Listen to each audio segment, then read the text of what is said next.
Assalamualaikum warahmatullahi wabarakatuh. Indonesia memiliki sejarah Islam yang mengagumkan. Dan ada sahabat Nabi Muhammad, yang juga menyebarkan agama Islam di Nusantara. Untuk mengetahui bagaimana Islam masuk ke Indonesia, kita harus melakukan penelitian yang mendalam.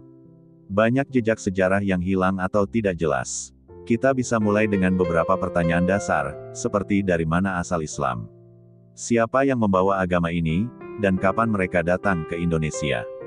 Terdapat beberapa teori yang masih sering diperdebatkan, baik oleh para ilmuwan Barat, maupun para cendekiawan Islam. Ada 3 teori utama yang menguraikan bagaimana Islam datang ke Asia Timur, termasuk ke Nusantara. Teori yang pertama dikemukakan oleh Snook Hurgronje yang menyatakan bahwa Islam masuk ke Indonesia melalui daerah-daerah di India.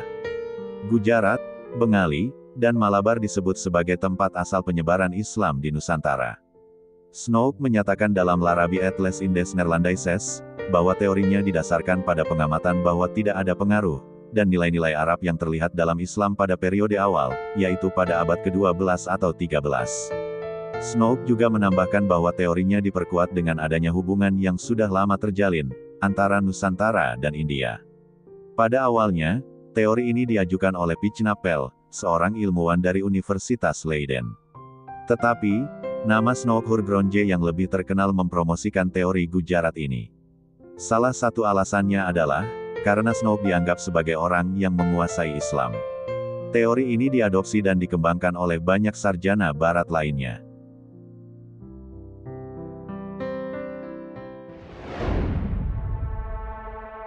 Teori yang kedua, adalah teori Persia. Persia disebut-sebut sebagai asal mula Islam datang ke Nusantara. Teori ini didasarkan pada kemiripan budaya, antara beberapa kelompok umat Islam dengan orang-orang Persia. Contohnya adalah peringatan 10 Muharram, yang diperingati sebagai hari meninggalnya Hasan dan Hussein, cucu Nabi Muhammad. Selain itu, di beberapa daerah di Sumatera Barat ada juga tradisi tabut, yang artinya peti mati, untuk mengenang Hasan dan Hussein. Ada juga pendukung lain dari teori ini, yaitu beberapa kata yang dipercaya berasal dari Iran. Misalnya Jabar dari Zabar, Jer dari Zr dan lain-lain. Teori ini meyakini Islam masuk ke Nusantara pada abad ke-13. Dan tempat pertama yang disentuh adalah Samudera Pasai. Teori pertama dan kedua mendapat banyak kritik dari teori ketiga, yaitu teori Arabia. Teori ini menyatakan bahwa Islam yang datang ke Indonesia berasal langsung dari Mekah atau Madinah. Waktu datangnya juga bukan pada abad ke-12 atau 13, tapi pada awal abad ke-7.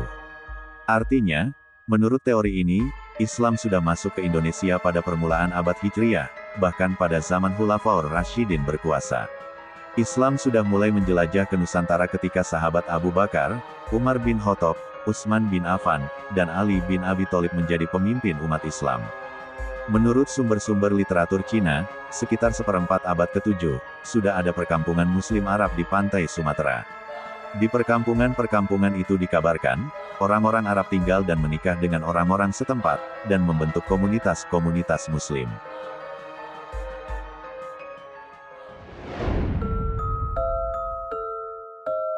Dalam buku sejarah Cina, yang bernama Ciu Tahang Su disebutkan, pernah menerima kunjungan diplomatik dari orang-orang Tasih, nama untuk orang Arab, pada tahun 651 Masehi atau 31 Hijrah.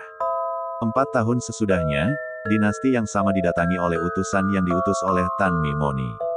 Tan Mimoni adalah nama untuk Amirul Mukminin. Dalam catatan itu, utusan Tan Mimoni menyatakan bahwa mereka telah mendirikan Daulah Islamiyah, dan sudah 3 kali mengalami pergantian kepemimpinan. Artinya, utusan Muslim itu datang pada zaman kepemimpinan Utsman bin Affan. Biasanya, para pelancong Arab ini, tidak hanya berlayar sampai di Cina saja, tapi juga terus berpetualang sampai di timur jauh, termasuk Indonesia. Jauh sebelum penjelajah dari Eropa memiliki kemampuan mengelilingi dunia, lebih dulu pelayar-pelayar dari Arab dan Timur Tengah sudah bisa menjelajahi rute dunia, dengan intensitas yang cukup tinggi. Ini adalah rute pelayaran terpanjang yang ada sebelum abad ke-16.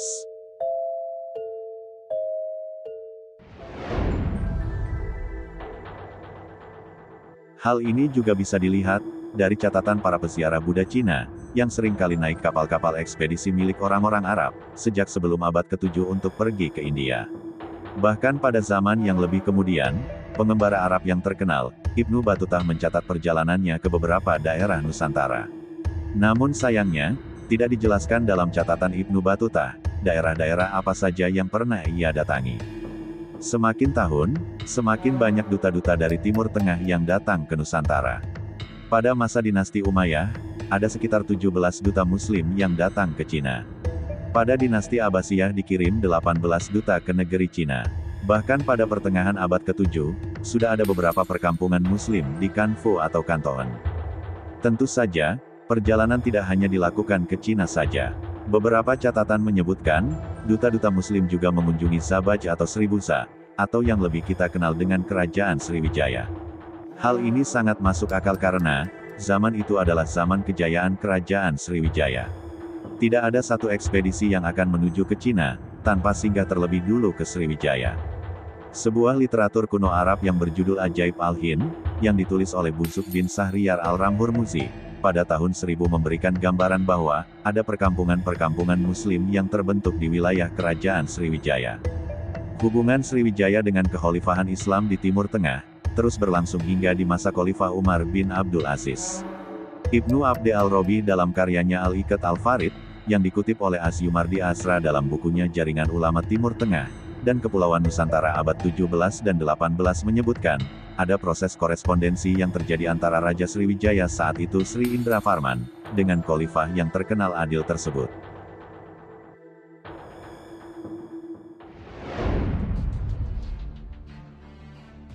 Dari raja di antara raja, Malik al-Amlak, yang berasal dari keturunan 1000 raja, yang istrinya juga turunan 1000 raja, yang di dalam kandang hewannya terdapat 1000 gajah, yang di wilayahnya terdapat 2 sungai yang menyuburkan pohon gaharu, rempah-rempah wangi, pala, dan kapur barus yang harum baunya, hingga mencapai jarak 12 mil, kepada Raja Arab yang tidak mempersekutukan Tuhan-Tuhan lain dengan Tuhan. Saya telah mengirimkan kepada Anda hadiah, yang sebenarnya merupakan hadiah yang tak banyak, tetapi hanya sebagai tanda persahabatan. Saya ingin Anda mengirimkan kepada saya, seseorang yang dapat mengajarkan Islam kepada saya, dan menjelaskan kepada saya tentang hukum-hukumnya. Demikian antara lain isi surat Raja Sriwijaya Sri Indrafarman kepada Khalifah Umar bin Abdul Aziz. Diperkirakan hubungan diplomatik antara kedua pemimpin wilayah ini, terjadi pada tahun 100 Hijriah atau 718 Masehi. Tidak diketahui apakah kemudian Sri Indrafarman masuk Islam atau tidak. Tapi hubungan antara Sriwijaya dan pemerintahan Islam di Arab, menjadi tanda babak baru Islam di Indonesia. Jika sebelumnya Islam masuk berperan dalam hubungan ekonomi dan perdagangan, maka sekarang telah berkembang menjadi hubungan politik keagamaan. Dan pada masa ini juga, Islam mulai memasuki kehidupan raja-raja, dan kekuasaan di daerah-daerah Nusantara. Pada awal abad ke-12, Sriwijaya menghadapi masalah serius, yang menyebabkan kemunduran kerajaan. Kemunduran Sriwijaya ini, juga yang mempengaruhi perkembangan Islam di Nusantara. Kemerosotan ekonomi ini juga yang membuat, Sriwijaya menaikkan upeti kepada kapal-kapal asing yang masuk ke wilayahnya. Dan hal ini mengubah arus perdagangan, yang telah berkontribusi dalam penyebaran Islam.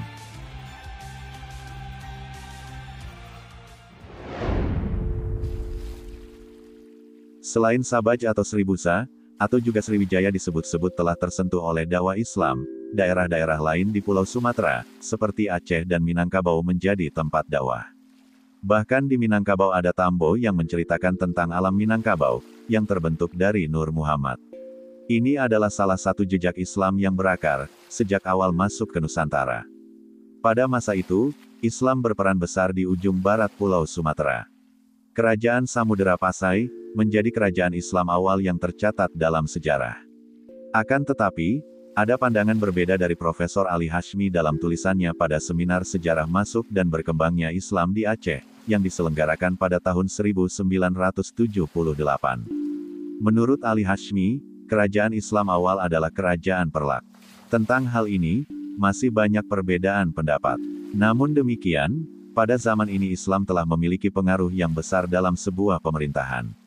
Pada zaman ini juga hubungan antara Aceh dan Khalifah Islam di Arab semakin dekat.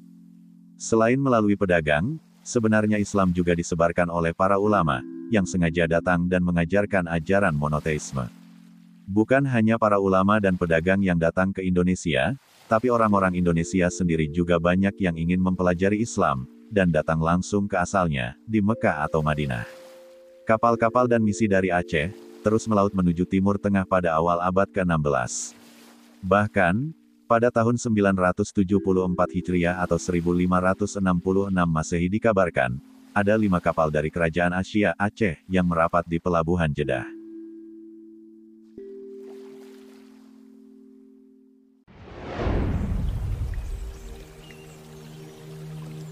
Persaudaraan yang kuat antara Aceh dan Kekhalifahan Islam, itu juga yang membuat Aceh mendapat julukan Serambi Mekah.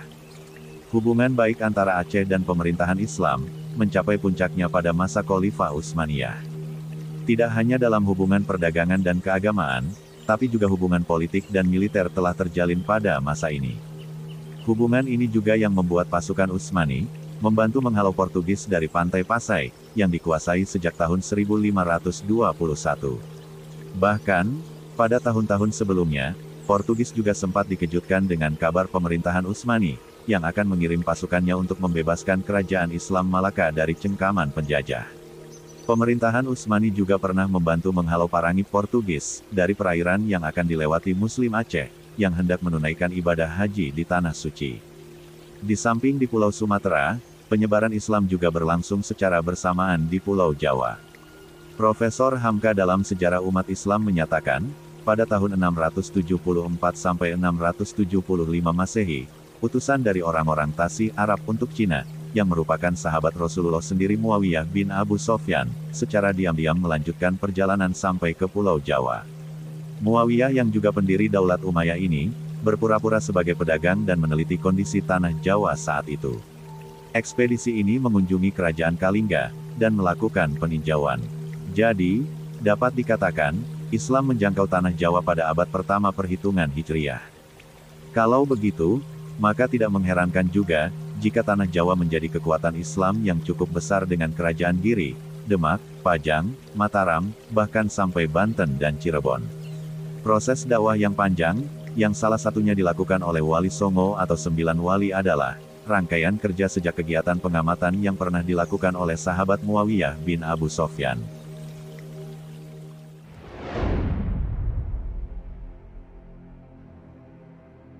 Peranan Wali Songo dalam perjalanan kerajaan-kerajaan Islam di Jawa, sangatlah tidak bisa dipisahkan.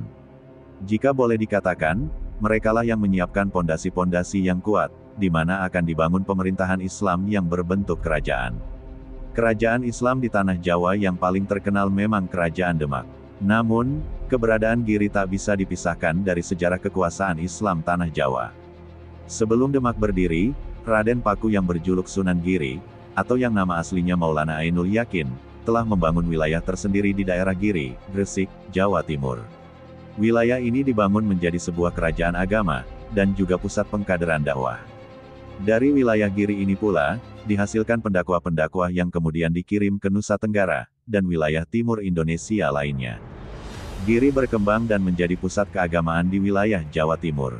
Bahkan, Buya Hamka menyebutkan, saking besarnya pengaruh kekuatan agama yang dihasilkan Giri, Majapahit yang kala itu menguasai Jawa tak punya kuasa untuk menghapus kekuatan Giri. Dalam perjalanannya, setelah melemahnya Majapahit, berdirilah Kerajaan Demak. Lalu berlanjut dengan Pajang, kemudian jatuh ke Mataram.